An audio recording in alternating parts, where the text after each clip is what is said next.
ప్రపంచ ప్రఖ్యాతిగాంచిన పర్యాటక కేంద్రం గండికోట. ఇదే కోట అనేకమైన చారిత్రక కట్టడాలకు సజీవ సాక్ష్యంగా కూడా నిలిచింది. విజయనగర సామ్రాజ్య వైభవంతో పాటు నవాబుల ఏలికతో పేరెన్నిగన్నగా శత్రు దుర్భేగ్య ప్రాంతం. దాదాపు 300 ఎత్తున 2 లోయల మధ్య దాదాపు 5 మైళ్ల పెన్నా ప్రవాహం ఉండడం ఈ ప్రాంతం ప్రత్యేకత. అందుకే టాలీవుడ్, బాలీవుడ్ తో పాటు హాలీవుడ్ ను సైతం గండికోట ఆకర్షిస్తోంది. అలాంటి గండికోట ఉత్సవాలను ఏపీ ప్రభుత్వం 3 రోజుల పాటు నిర్వహిస్తోంది.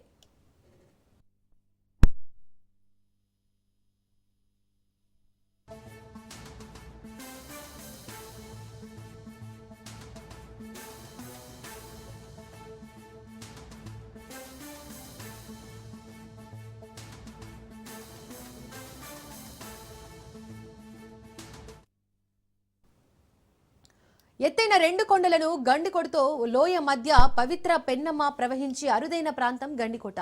ఇలా ప్రవహించే పెన్నమ్మ హోయల కారణంగానే అంటే ఆ ప్రాంతానికి గండికోట అనే పేరు వచ్చిందనే చరిత్ర చెబుతోంది. అనేక మంది రాజుల వైభవాన్ని, చారిత్రక సంపదను తనలో ఇముడ్చుకున్న గండికోటలో 3 రోజుల పాటు ఉత్సవాలు అంగరంగ వైభవంగా జరుగుతున్నాయి. ఇక్కడి పెన్నాలోయ గ్రాండ్ కాన్యల్ ఆఫ్ ఇండియాగా చరిత్రకెక్కింది. దాదాపు 500 అడుగుల లోతులో 250 అడుగుల వెడల్పుతో పెన్నా అందాలు ఇక్కడ చూపరులను ఆకట్టుకుంటున్నాయి.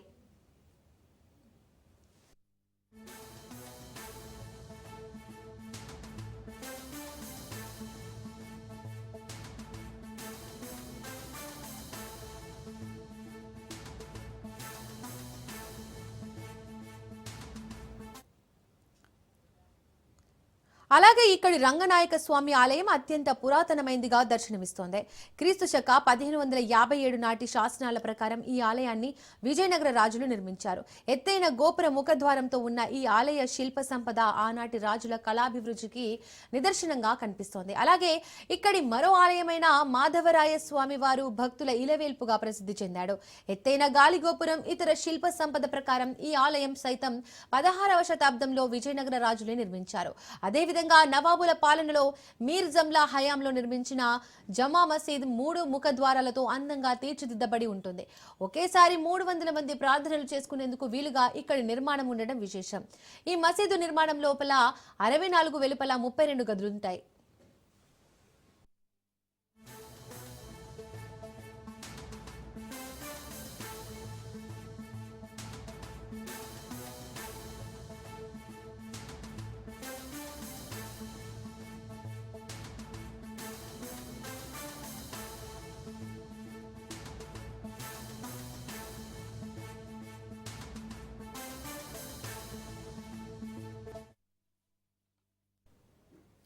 గండికోటలో ప్రత్యేక ఆకర్షణగా కత్తుల కోనేరు ఉంది. రాజుల యుద్ధ అనంతరం కత్తులు, ఇతర యుద్ధ సామాగ్రిని ఆ కోనేటి నీటితో శుభ్రం చేసుకునేవారు. అందుకే ఈ కోనేరుకు కత్తుల కోనేరు అనే పేరు వచ్చింది. ఈనాటికి ఈ కోనేరులోని నీరు ఎర్రగా కనిపిస్తోంది.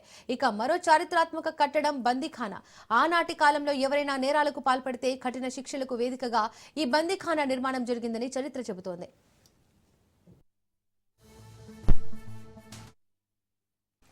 ఇలా ఎన్నో అద్భుతాలకు వేదికగా ఉన్న గండికోటలో ఉత్సవాలు 3 రోజుల పాటు అత్యంత వైభవంగా జరుగుతాయి. జిల్లా సాంస్కృతిక వైభవం, ఆహారపు అలవాట్లు, జానపద నేపథ్యం వంటి అంశాలెన్నో ఈ 3 రోజుల సంబరాల్లో అలరిస్తాయి. అంతేకాకుండా ప్రపంచవ్యాప్తంగా ఉంటున్న చరిత్రకారులు, కళాపిపాసులు సైతం ఈ ఉత్సవాల్లో పాల్గొని జ్ఞాపకాలను మదిలో దాచుకుంటారు.